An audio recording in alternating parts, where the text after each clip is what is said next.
has anybody heard of Minneapolis? City of 3.5 million people. Good. About a 6-hour drive west of Chicago for those who are geographically challenged. I think it's about half the size of Berlin. We started what we think to be the world's first high street or retail DAO next door to the Apple Store and H&M and Urban Outfitters. So no one has any idea what the heck a DAO is, but all the people working at these stores love us now. So in order to understand why we started this DAO, we've got to back up about 30 years to my first job, which was making cardboard boxes. Not quite as nice as starting a DAO. And I was paid 1 penny or 1 cent per box.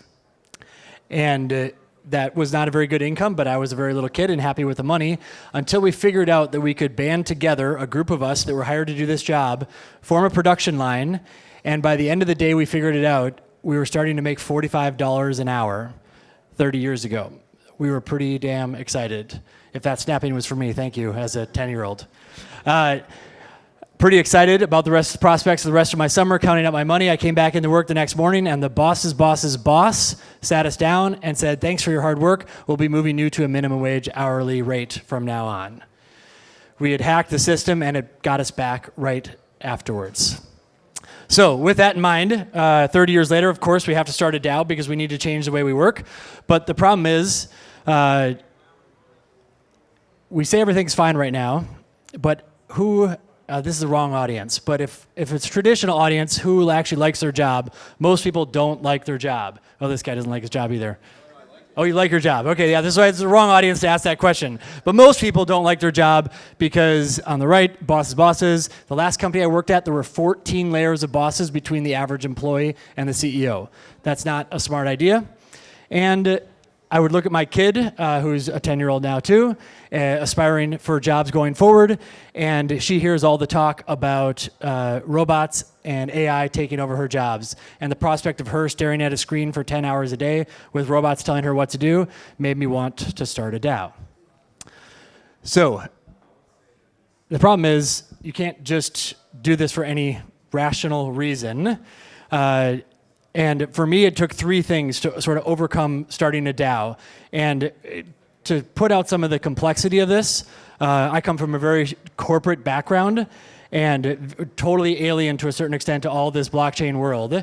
And so we decided to put aside about $100,000 in order to start this DAO to try to make it possible. All of our colleagues completely laughed at us, said, "You're absolutely crazy, you're throwing away money," and perhaps we still are.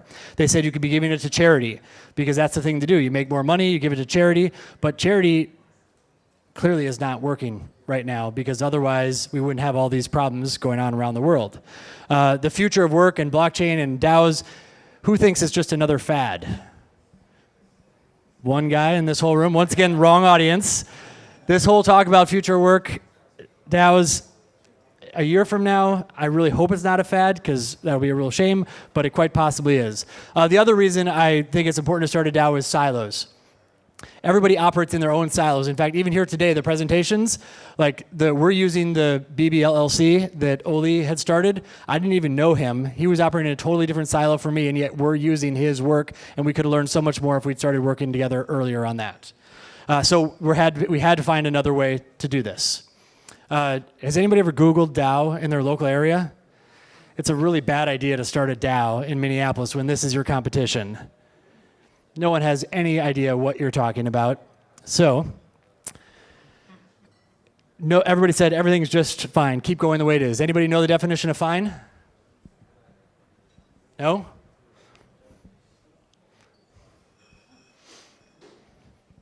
Once again, we have to change the way things are. So welcome to the promised land, a better future. You guys all know this probably better than me about why we should do a DAO. Creativity never seen before. This list could go on and on and on of why we should start a DAO. But let me tell you, when you actually start a DAO, it's maybe not quite a total disaster, but it's pretty close. So round 1 of trying a DAO, we did not use the platform that is sponsoring this event. It was a different one that we first tested, and they had not designed a mobile version for it. And so one of our colleagues that started it was only on their mobile. It cut off part of their passphrase. They lost their passphrase. We lost $1,500 because they couldn't access their passphrase, and we canceled the whole DAO, whole project. Total failure number 1. Maybe not a total failure, but number 2. in the Midwest, since no one's heard of a DAO or barely even cryptocurrency, getting people just to use MetaMask or any form of a way to engage with us is almost impossible. So we started really simple, and we just said whoever buys lunch for the group of people that are employees, you have to pay them back in Ethereum. And so people started to accept Ethereum and send Ethereum, and that got everybody involved in the formation or using MetaMask so they could begin to participate in a DAO. So not a total failure, but one good step to do there. So we got pretty bold and we said, okay, let's log everybody into the DAO. These are the quotes from people in the DAO. If you haven't heard of Comcast, I believe it has the lowest NPS score in the whole world for people hating it. So it was pretty much a failure. And then I realized that perhaps my biggest asset is my kids, and we play this game on Saturday morning called True Coloring Window Brunch, which is where they draw what they want to happen during the day. And part of that day was driving by in downtown Minneapolis next to the Apple store, and the North Face store had just gone out of business. So it didn't go out of business, it just closed that retail location. And my kids were like, Dad, buy the store, let's go make the coolest place to work there. And that picture, we ended up buying the store. So that's the old North Face store on the right. Now you can see does this have a laser? Nope. You can see in the window there, the window dressing, the DAO. So this, I believe, ladies and gentlemen, is the world's first high street DAO.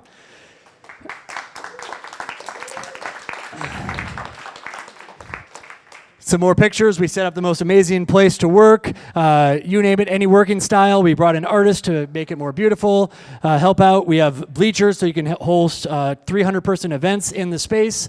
Pretty cool place. But guess what? No one adopted it. No one liked it. No one cared.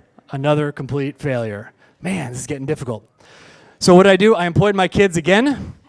And I sent them out onto the high street with 3,000 flyers. And yes, child labor, thanks a lot. It's a BBLC, it doesn't matter, right?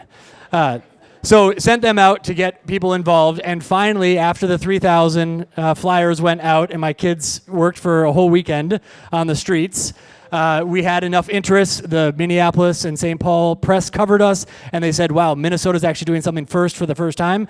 And so it was pretty cool to have that kind of work to get everybody together. So, yes, keeping with the boxing theme. I'll skip over a lot of these details because I think everybody in this room already knows it. Everybody's heard about BBLC. Thank you, Oli. Thank you, everybody else, for making it possible. Some of the things that we had to do that were partial failures is that no one still really cared. And so here are two very clear examples. One, when we started the DAO, I used to buy LaCroix sparkling water, and we would go through $500 a month in sparkling water cans. My other colleagues in the DAO thought this is an environmental disaster.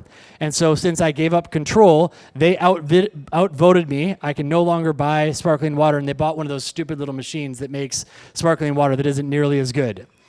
A second example of the problems of working in a DAO is on the right. We believe that hiring janitorial staff, that we shouldn't just export it to an agency. We believe that a person should get ownership in the DAO the moment they start cleaning the toilets. So we came up with this one-to-one model where they spend an hour cleaning and then an hour apprenticing for one of the 12 businesses that are in our DAO. So they would get ownership. The first two people that we hired or joined the DAO, they thought it was stupid and they quit. Third person got arrested, so we're looking for that fourth person that we can hire as part of the DAO so we can keep our bathrooms clean and also have apprentices. It's not all doom and gloom. We are super excited about it. These are some things in the Twin Cities area that are already starting to happen, that they're basically begging to become members of the DAO so they can take ownership of it and help improve our Minneapolis-St. Paul community and whatever we can do to contribute to the larger DAO Fund, DAO world. We can't wait to do it, and anybody that needs a big high street presence, just let us know. We're game to try just about anything because you can see we have experimented a lot, failed a lot, and we can't wait to try more. That's it.